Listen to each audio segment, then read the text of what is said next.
Direito Empresarial Café com Leite. Um gole de conhecimento jurídico na sua rotina. Olá, eu sou Amanda Taide, professora da Universidade de Brasília, UNB, e advogada e parecerista no Pinheiro Neto Advogados. Sou mineira da UFMG, cruzeirense na origem, com passagem em São Paulo, no Largo São Francisco, USP, e candanga fluminense, UNB, de coração. Sou casada, mãe do Pedro, de 7 anos. Oi, meu nome é Pedro, eu gosto de Capitão Tsubasa e do meu malvado favorito 4, de futebol, muito e sou bem rápido. Do Lucas, de 6 anos. Lucas Ataíde, gosto de futebol, também gosto de ver TV, jogar videogame. E tutora do Farofa, nosso vira-lata e membro oficial da família. O Direito Empresarial Café com Leite é aquele podcast que te acompanha indo ou voltando do trabalho, tomando um café ou chá, ou até mesmo fazendo seus exercícios diários. Prepare então a sua xícara de café com leite ou chá e vem comigo para mais um gole de café com leite em Direito Empresarial.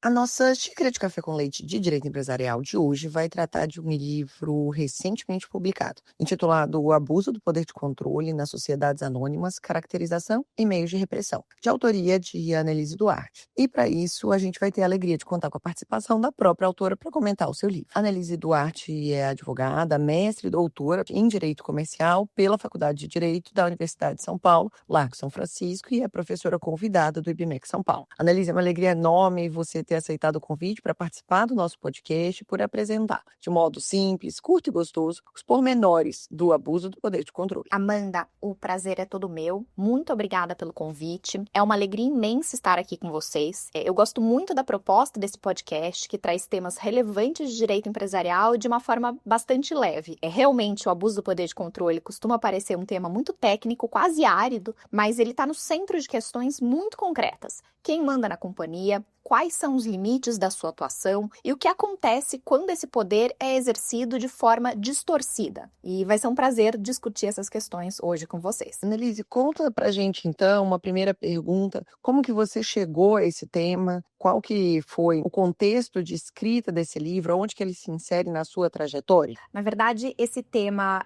o livro é fruto do meu doutorado, da minha tese de doutorado, que foi defendida na USP no meio de 2024. Acabou passando ali por uma revisão, obviamente, depois dos debates da banca e atualizações necessárias, e lancei no final do ano passado. Mas a ideia de escolha desse tema para o meu próprio tema de doutorado foi muito relacionada a uma sensação que eu tinha de que, embora seja um tema de extrema relevância para o direito societário, sobretudo no Brasil, em que a gente tem essa realidade de empresas de controle concentrado, como a gente vai falar mais adiante, as discussões relacionadas ao abuso do poder de controle sempre estiveram muito relacionadas a questões processuais.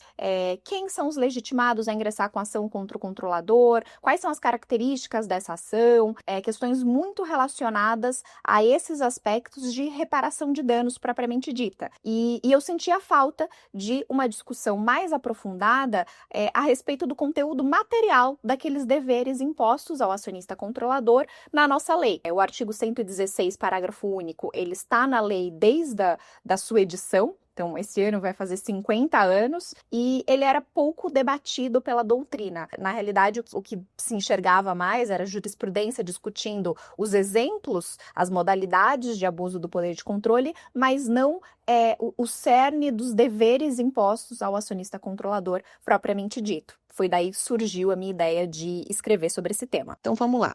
No livro, você aborda a realidade brasileira do controle concentrado e como que a lei de SA define a acionista controlador. Conta pra gente então, qual que é essa realidade brasileira, como que ela se difere, por exemplo, da realidade norte-americana, que é um paralelo que a gente sempre faz, nas aulas. Conta pra gente o que é o conceito de poder de controle na lei de SA, como que é definido então o acionista controlador, e conta pra gente então por que o poder de controle é visto como um direito-função no seu livro, e quais que são os principais atos de controle que podem limitar a atuação desse acionista controlador. Bom, em primeiro lugar, a realidade das companhias brasileiras é a realidade do controle concentrado, em que você identifica um acionista que, em razão da sua participação no capital social, consegue preponderar nas deliberações e eleger a maioria dos administradores, de forma que ele orienta, ainda que informalmente, o rumo das atividades daquela empresa. Essa é uma realidade muito típica do Brasil, diferente dos Estados Unidos, em que predominam aquelas chamadas corporations, em que o capital é absolutamente disperso e o poder de orientar as atividades sociais acaba recaindo sobre os administradores mesmo. Não tem uma figura de um acionista que traz essa orientação, elege e destitui a qualquer momento os administradores, porque o capital lá costuma ser mais disperso. E justamente em razão desse reconhecimento da realidade do poder nas sociedades anônimas brasileiras, que o legislador, já em 76, foi corajoso o suficiente para reconhecer na própria lei a figura do acionista controlador. Então, no artigo 116, ele traz ali a definição do que seria esse acionista controlador, como aquele que é o titular de direitos de sócio, que asseguram de modo permanente a maioria dos votos nas deliberações da Assembleia e o poder de eleger a maioria dos administradores e, concomitantemente, é aquele que usa efetivamente o seu poder para dirigir as atividades sociais e orientar o funcionamento dos órgãos da companhia. Por que é importante essa definição? Porque ela não veio sozinha, ela veio acompanhada de um quadro, um feixe de deveres impostos ao acionista controlador e que limitam o exercício desse poder. E daí que vem a expressão de direito-função. Na realidade, se reconhece a legitimidade de um acionista, em razão da sua participação societária, conseguir preponderar sobre os demais e vincular os demais à sua vontade. Então, ele prepondera nas deliberações, consegue ser ali o voto decisivo, consegue eleger e destituir a maioria dos administradores, e justamente porque tem esse poder de eleger e destituir a qualquer momento os administradores, é que é inegável a sua influência, ainda que informal, na atuação dessas pessoas, que esse acionista controlador não pode exercer esse poder de forma ilimitada ou de forma a gerar, produzir questões só do seu interesse. O artigo 116, parágrafo único, foi bastante claro em impor ao acionista controlador o dever de usar esse poder com o fim de fazer a companhia realizar o seu objeto, cumprir a sua função social, tendo deveres e responsabilidades para com os demais acionistas da empresa, os que nela trabalham e a comunidade em que atua. E esse é um dispositivo que está na lei há muito tempo, mas que é pouquíssimo discutido. Qual é o conteúdo desse dever? O que são esses deveres e responsabilidades para com esses outros grupos, né? Os demais acionistas, aqueles que trabalham na companhia e a comunidade em que ela atua. E no meu livro eu busco destrinchar exatamente qual é o conteúdo desses deveres. E aí nós passamos por dois grandes grupos. Primeiro, um dever de lealdade ali do acionista controlador para com os demais acionistas que aportaram o seu capital em uma companhia com a finalidade de que ela realize o seu objeto social, desenvolva ali determinada atividade empresarial, com o fim de gerar e repartir lucros. Foi esse o objetivo, foi com essa perspectiva que um acionista minoritário confiou o seu capital naquela companhia dirigida por esse acionista controlador, e não para qualquer outra finalidade. E o acionista controlador, ele detém esse poder de dirigir essa companhia limitada a essa finalidade, de realizar o objeto social da companhia e gerar e repartir lucros entre os acionistas. Mas nessa condução, nessa orientação da atividade empresarial, o acionista controlador também tem esses deveres para com esses feixes de interesses externos à companhia, que são os trabalhadores e a comunidade em que a companhia atua. E no meu livro eu desenvolvo a ideia de que na realidade, esse dever não é um dever de transformar a companhia em algo absolutamente publicista, algo como de um interesse público, porque afinal ela é uma sociedade capitalista voltada a gerar e repartir lucros entre os acionistas, essa é a sua finalidade primordial, mas justamente por ela se projetar sobre outros grupos de interesses, que são os trabalhadores e a comunidade em que essa companhia atua, ela tem o dever de seguir as suas atividades e o controlador tem o dever de orientar as suas atividades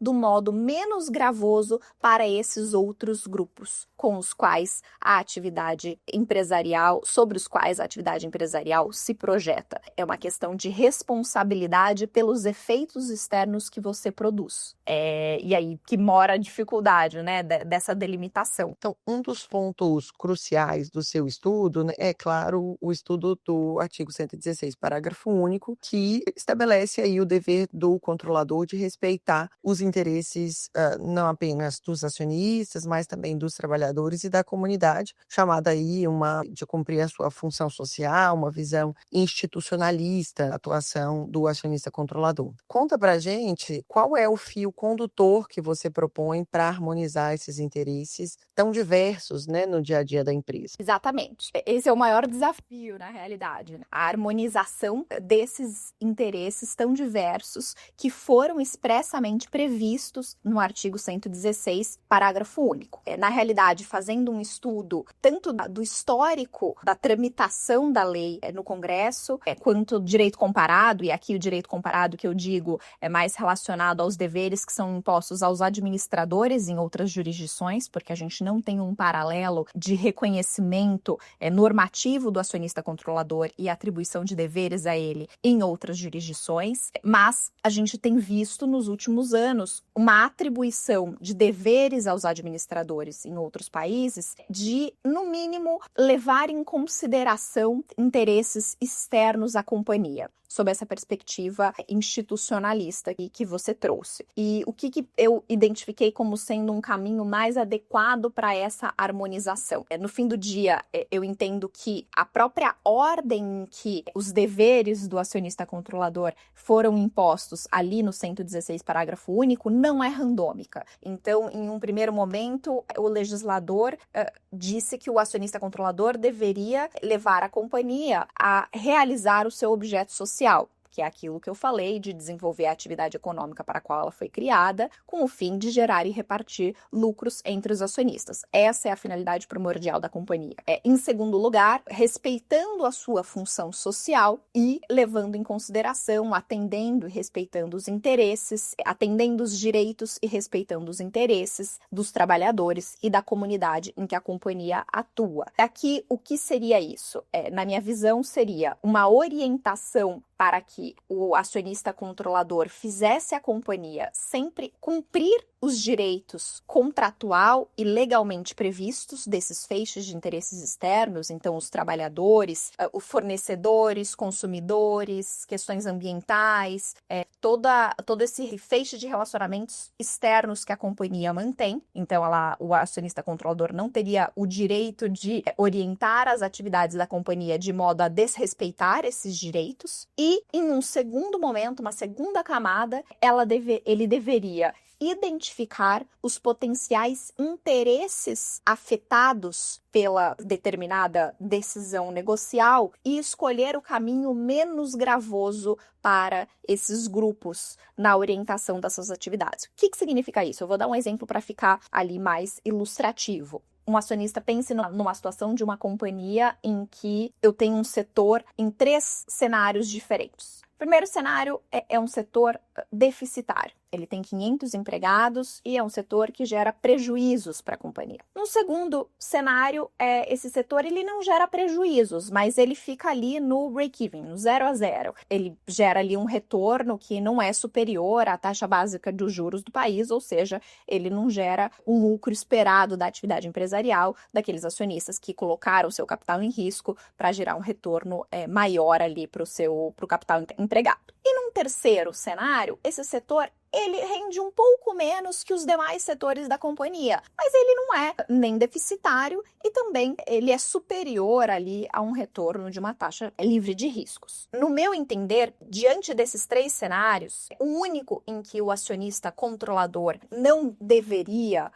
orientar a administração, a dispensa ali desses 500 empregados, na hora de ponderar os interesses afetados por essa decisão empresarial, é o terceiro. No primeiro e no segundo, a gente está diante de uma situação em que, embora não exista nenhum direito dos empregados a permanecer em seu emprego, então o acionista controlador não estaria violando nenhum desses direitos, também não faria sentido sob a perspectiva dos interesses dos outros acionistas e daquela função primordial da companhia de gerar lucros, que se mantivesse esse setor. Afinal, isso poderia prejudicar, inclusive, a perpetuidade dessa empresa próspera. No terceiro cenário, eu manter esses empregos, ou talvez manter uma parte deles, reduzir de tamanho, mas não dispensar os 500 empregados, parece um ponto de equilíbrio mais razoável, justamente porque a manutenção não vai prejudicar a prosperidade daquela companhia, não vai pôr em risco a sua continuidade como uma empresa lucrativa, vai cumprir a sua função primordial de gerar e repartir lucros entre os acionistas, mas ao mesmo tempo vai ter um efeito menos gravoso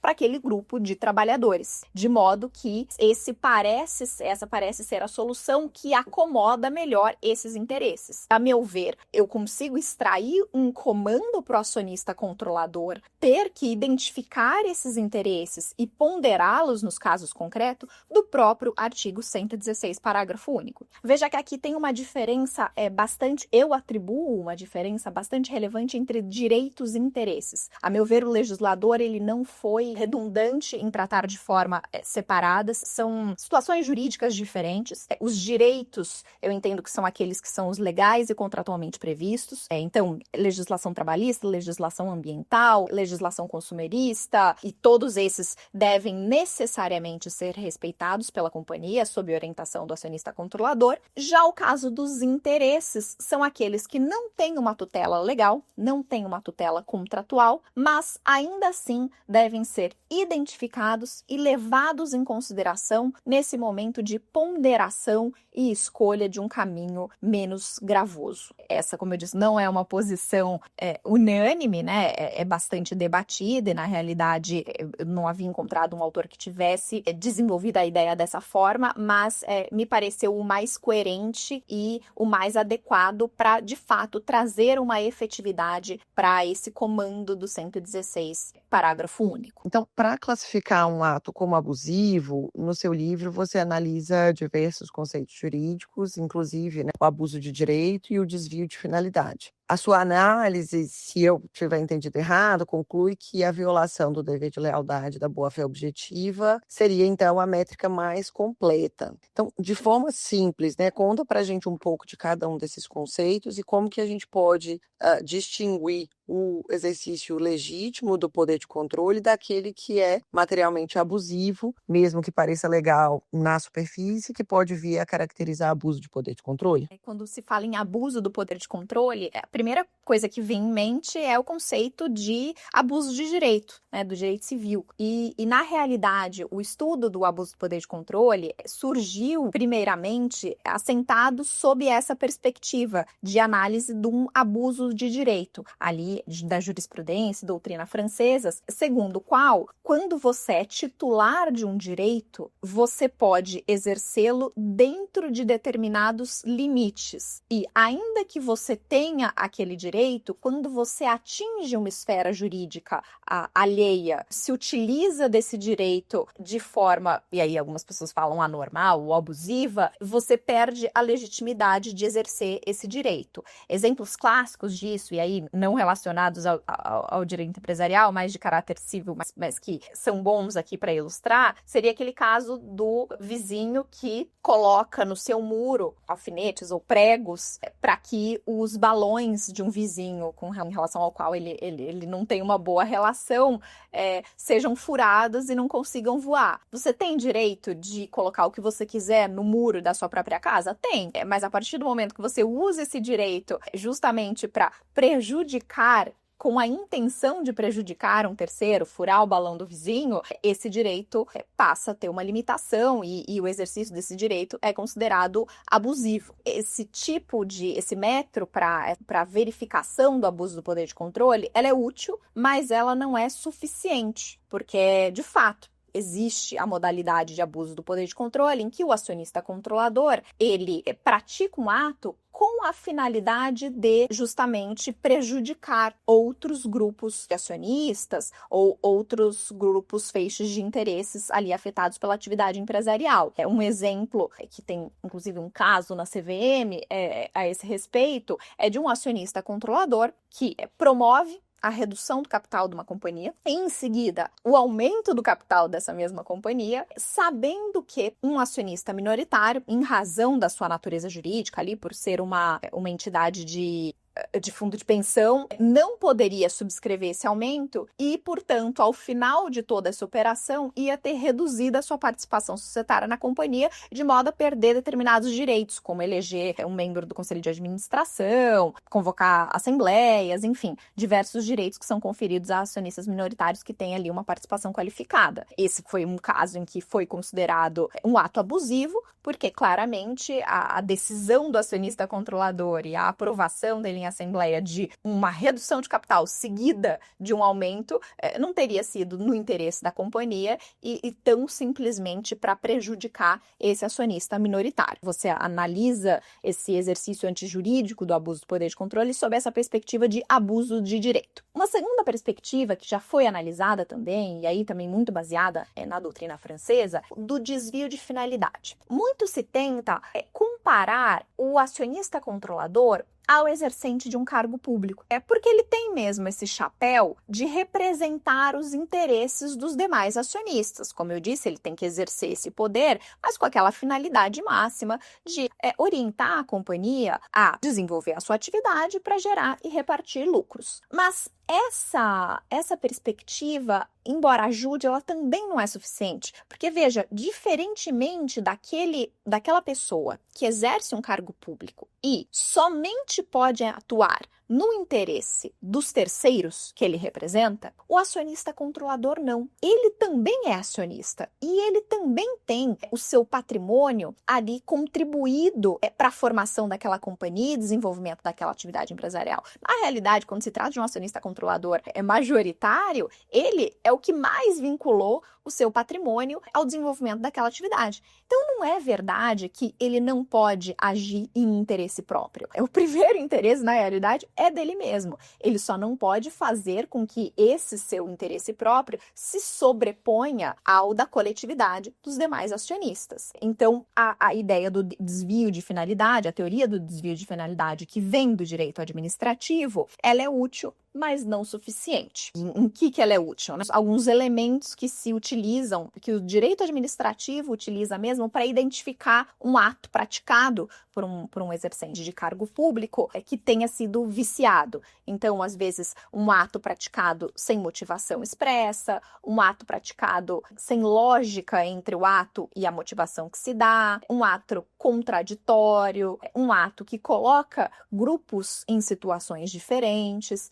Todos esses elementos são úteis para identificar, num caso concreto, se determinado ato do acionista controlador foi tomado ou não de forma abusiva. Mas não é suficiente. E por que não é suficiente? No fim do dia, como eu disse ali anteriormente, o acionista controlador, ele tem um dever de lealdade para com os demais acionistas da companhia. O que significa isso? Que ele tem uma relação de fidúcia com esses acionistas. Esses acionistas confiaram o seu capital a essa companhia dirigida pelo acionista controlador, sob a premissa e confiando que o acionista controlador conduziria a companhia para gerar e repartir lucros entre si, e não para se utilizar da sua posição para benefício próprio, para obter uma remuneração maior, para ajudar em atividades outras do próprio acionista controlador. E, sob essa perspectiva, o dever de lealdade, sendo ali um conceito amplo, uma categoria que a gente diz que acaba trazendo um quadro, um padrão de comportamento, mas que admite um sem número de condutas que se espera sejam adotadas pelo acionista controlador, você abarca um maior número de situações de exercício antijurídico desse poder do acionista controlador. E por isso é que se entende que esse é o método mais adequado para se identificar se um ato foi abusivo. E aí, para fazer uma síntese e ser bastante direta, eu acabei identificando no meu livro, dividindo os atos abusivos em 3 grandes grupos. O primeiro grupo abrange aqueles atos meramente emulativos, entendidos como os que são praticados com a única finalidade de causar danos aos demais acionistas, aos trabalhadores e à comunidade em que a companhia atua. Aqui entra aquele exemplo que eu dei do acionista que fez o aumento e a redução do capital para impedir ali que um acionista mantivesse a sua participação societária. O segundo grupo abrange atos que, embora não causem danos aparentes à companhia ou aos grupos afetados pelas suas atividades, conferem ao acionista controlador um benefício que não é compartilhado com os demais acionistas. E aqui eu posso dar um exemplo de uma aprovação em que o acionista controlador, vamos dizer que está no escopo da Assembleia, acaba aprovando o aluguel de um imóvel para o desenvolvimento de uma fábrica para a companhia. Esse imóvel é útil às atividades da companhia, mas ele é de titularidade, de propriedade do acionista controlador e o aluguel pactuado é acima do que aquele praticado no mercado para aquele tipo de imóvel. O fato de você aprovar a celebração daquele contrato de aluguel útil à companhia não é, por si só, ali na superfície, um ato contrário aos interesses da companhia, mas a pactuação daquele aluguel acima da prática de mercado acaba gerando um benefício adicional ao acionista controlador que não é compartilhado com os demais acionistas, muito pelo contrário, ele é suportado por um prejuízo causado à companhia e, consequentemente, aos demais acionistas. E, por isso, é abusivo. E um terceiro grupo abrange aqueles atos que, na superfície, são justificados pela perseguição de interesses legítimos da companhia, mas se utilizam de meios desnecessariamente custosos para os demais acionistas, os trabalhadores e a comunidade em que a companhia atua. E um exemplo aqui seria de uma reestruturação societária, vamos pensar uma combinação de negócios entre a companhia e uma outra companhia, que seja do interesse da companhia, que vá gerar valor ali para os acionistas no longo prazo, então que deveria ser conduzida, mas que é feita com um sem número de etapas que acabam gerando ali um custo maior para a operação, simplesmente para gerar um tratamento tributário para o acionista controlador, que tem o custo de aquisição ali das ações mais baixo que os demais, por ser fundador, mitigado. Então, vamos dizer, ele faz a reestruturação que é boa para todo mundo, para todos os acionistas, mas com etapas que servem tão somente para o seu próprio planejamento tributário. Esse é um ato que é difícil de identificar como abusivo, porque quando você olha a operação como um todo, ela se justifica, ela para de pé, ela traz valor para a companhia e para todos os acionistas, mas a forma como ela é conduzida é desnecessariamente custosa, porque eu estou buscando ali atender a um interesse particular do acionista controlador que não é compartilhado com os demais acionistas. Segura só um pouquinho que eu já volto para a nossa conversa. Se você está aqui ouvindo o nosso podcast Direito Empresarial Café com Leite, é porque esse tema já faz parte da sua vida. Se, além disso, você pensa em se especializar em áreas como o direito da concorrência, comércio internacional, compliance, anticorrupção, acordos sancionadores celebrados com o poder público por empresas ou pessoas físicas, direito empresarial, arbitragem e esportes, dá uma passada no meu site, amandataide.com.br/cursos digitais. Lá você encontra curso de pós-graduação e outros mini-cursos, todos pensados com muito cuidado para dar aquele empurrão estratégico na sua carreira. Pronto, eu já peguei uma nova xícara de café com leite e agora vamos voltar para a nossa conversa com o convidado? O capítulo 4 do seu livro detalha manifestações práticas do abuso de poder de controle que estariam, então, listadas no artigo 117. Muito desses atos não são fraudes óbvias, claro, mas formas disfarçadas de extrair valor da companhia, como contratos equitativos, remunerações excessivas, omissão na apuração de irregularidades. Então, conta aí pra gente, por favor, se você puder dar alguns exemplos que sejam acessíveis aqui para o nosso público, de como que o acionista controlador consegue desviar recursos da empresa e como que a lei de SA e o artigo 116 pode tentar coibir uma apropriação indevida desse valor. Os atos mais típicos de abuso do poder de controle, eles são ali revestidos de, pelo menos, uma forma legítima, então eles são encobertos. O que temos de exemplos mais palpáveis e muito comuns na jurisprudência de abuso do controlador? Como é que ele extrai ali um benefício da companhia que acaba sendo ilegal?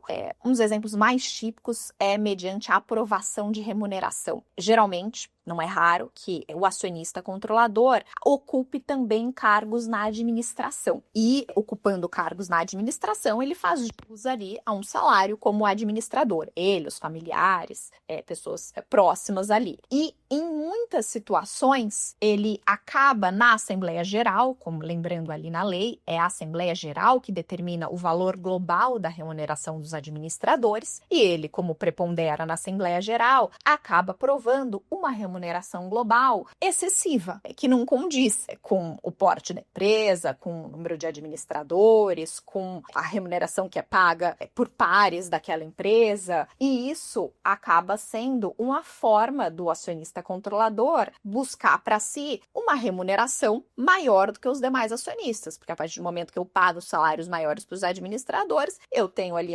lucros menores para distribuir entre os acionistas de acordo com a sua proporção no capital social. Então essa é uma forma extremamente comum de abuso do poder de controle. Claro que tem que se olhar com muita atenção e muito cuidado quando vai se revisitar e falar que de fato uma remuneração aprovada foi abusiva, você tem que olhar as circunstâncias da companhia, pode ser que se justifique uma remuneração para determinada pessoa, uma figura que é muito importante para aquela companhia, às vezes o controlador é de fato a cara da companhia, a pessoa que traz ali a confiabilidade, que atrai os clientes, os parceiros comerciais, e se justifica uma remuneração boa e às vezes até maior do que a prática de mercado, mas isso tem que ser analisado com muito cuidado porque é uma fonte grande de abuso. A segunda modalidade de abuso de poder de controle é justamente como essas modalidades que você falou de celebração de contratos entre o acionista controlador ou uma empresa que ele também controle e a companhia em condições não equitativas. O que seria isso? Em condições que não são as condições de mercado. Então, você vê uma situação em que o acionista controlador, ele às vezes é controlador de uma outra companhia que é fornecedora daquela companhia, mas ele tem uma participação maior na fornecedora do que na consumidora daquele produto, então ele estabelece preços nos contratos que não são competitivos, não são os de mercado e acaba esvaziando aquela companhia em que ele tem acionistas minoritários. Isso é bastante comum. Tem também situações em que o acionista controlador, ele se utiliza de bens da companhia em favor próprio. Às vezes a utilização ali de imóveis, de automóveis, aviões, que deveriam ser utilizados no interesse da companhia, ou seja, quando o acionista controlador ali atuando como administrador estivesse a serviço da companhia, mas ele acaba usando para levar a família para viajar, para ser a casa de veraneio, situações que não têm nenhuma relação com a atividade empresarial. Essa também é uma modalidade de abuso do poder de controle muito exemplificativa e muito comum na prática. Daí a gente chega no capítulo 5, que é dedicado aos meios de repressão e prevenção do abuso de poder de controle. E você propõe uma procedimentalização como alternativa concreta para dar efetividade aos deveres do controlador. Conta pra gente, então, o que significa essa procedimentalização e por que, em um sistema que tem dificuldade em punir abusos, focar em como a decisão é tomada, em vez de apenas no dano causado pode ser, na sua visão, essa chave para proteger os minoritários e a sociedade? Um dos pontos que eu defendo ali no meu livro é que as consequências para o abuso do poder de controle não se limitam à reparação de danos. Como eu disse no início, é muito debatido na prática as questões, as dificuldades processuais, os desafios de uma ação de reparação de danos contra o acionista controlador. Só que eu identifico não só uma possibilidade de materialização desse abuso em diversas modalidades, mas também outras consequências para o abuso do poder de controle que não passem necessariamente pela reparação de danos, que tem os seus atributos e os seus requisitos, às vezes a prova mesmo da extensão do dano ou do nexo de causalidade acaba sendo muito difícil. E quais são essas consequências, né? Temos a consequência ali de nulidade, declaração de nulidade daquele ato praticado com abuso do poder de controle e qual é a consequência disso? Se você tem às vezes um instrumento celebrado de forma abusiva, você poderia declarar a nulidade daquele contrato e retornar ao status quo ante, então isso poderia ser mais efetivo do que às vezes provar ali um dano causado. Você pode buscar a anulabilidade das deliberações tomadas com abuso, seguindo ali todo o rito da lei da SA, e você também tem, obviamente, a responsabilidade administrativa, no caso das companhias abertas, que são sujeitas à fiscalização da Comissão de Valores Imobiliários. Na verdade, quando você vê, é muito mais rica a jurisprudência da CVM a respeito do abuso do poder de controle do que a jurisprudência judicial, em termos materiais de discussão do abuso. Então, você tem essas três frentes de responsabilização para, de um lado, tentar reparar os danos que foram causados, mas, de outro lado, também buscar outros meios de desfazer atos praticados com abuso e de prevenir a prática de novos atos. Essas são as consequências. E sob a questão da procedimentalização. Eu entendo que para você concretizar esse dever do acionista controlador de conduzir as atividades, atendendo, identificando e ponderando interesses dos acionistas, dos trabalhadores e da comunidade, seria oportuno a implementação de um padrão de conduta mesmo, muito similar ao que foi feito com os administradores quando se pensa ali no exercício do dever de diligência dos administradores.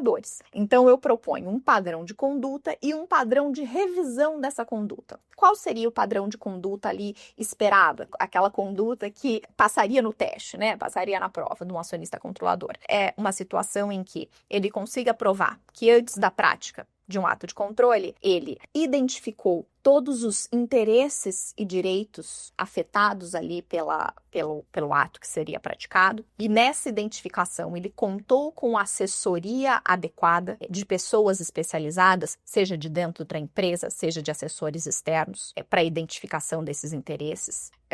Ele indicou a tomada de decisão que, em primeiro lugar, leve a companhia a desenvolver a sua atividade com uma finalidade de gerar e repartir lucros. Em segundo lugar, respeite os direitos de todos aqueles grupos vinculados e afetados por esse ato de controle. E, por último, identifique interesses que possam vir a ser afetados e escolha o meio menos gravoso para esses interesses externos na tomada da sua decisão. Então, na minha visão, um administrador que seguisse esses passos, esses procedimentos, conseguisse provar que ele buscou se informar com assessoria adequada, identificou os direitos, os interesses, ponderou e escolheu o meio menos gravoso, ele conseguiria ter ali uma linha de defesa. Ainda que o resultado não fosse o melhor, porque afinal um ato de controle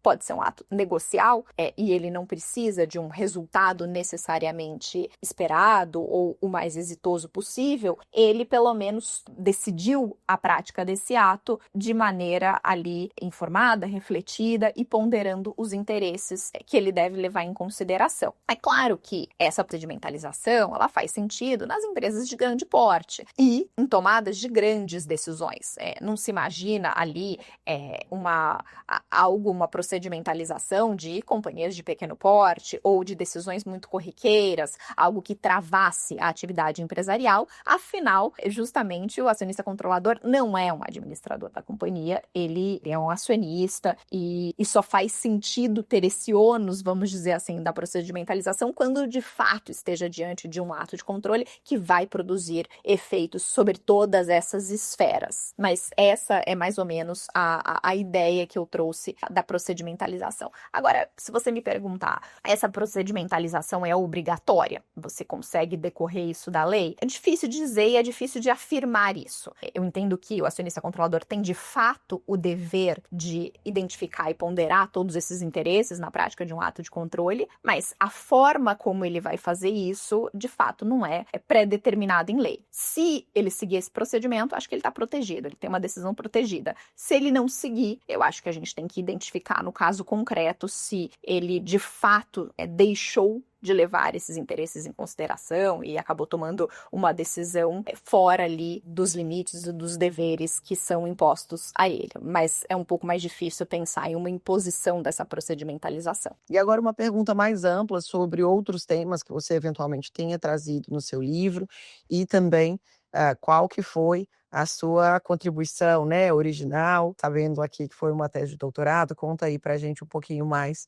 dessas conclusões, como você apresentou também na banca. Olha, um tema que gerou bastante debate ali na minha banca e eu acho que apresentou o tema de forma original foi a questão da omissão do acionista controlador. Muito se discute se o acionista controlador pode ser responsabilizado por omissão. Todos esses exemplos que eu trouxe aqui foram de prática de atos comissivos, em que o acionista controlador se desvia dos seus deveres. Mas existe ali uma obrigação do acionista, primeiro, controlar a companhia, efetivamente usar o seu poder de controle e orientar as atividades sociais. E segundo, existe alguma modalidade em que ele viola os seus deveres por omissão? E a minha conclusão é que sim, tá?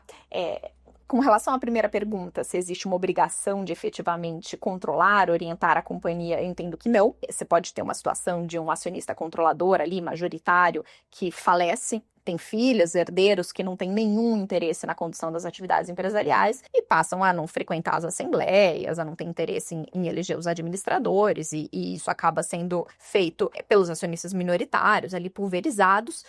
Isso não existe ali uma violação, porque na realidade essa pessoa sequer é controladora nos termos da lei, porque pela lei, além de ter o poder de preponderar, você tem que exercer esse direito para ser considerado controlador. Mas, a partir do momento que você exerce o controle, então você é aquele acionista que frequenta as assembleias, prepondera, elege, destitui administradores, orienta informalmente, passa a mão no telefone para orientar a administração, você não pode escolher se omitir em determinadas situações. Pensa num exemplo seguinte: uma companhia tem um acionista controlador muito bem definido, que participa de todas as suas assembleias, que elege os administradores e é proposta ali pela administração a aprovação pela assembleia de um plano de negócios que será desenvolvido na Austrália e vai afetar os corais ali da Austrália, vai ter um impacto ambiental grande. E para não se indispor com a comunidade, com os ambientalistas, o acionista controlador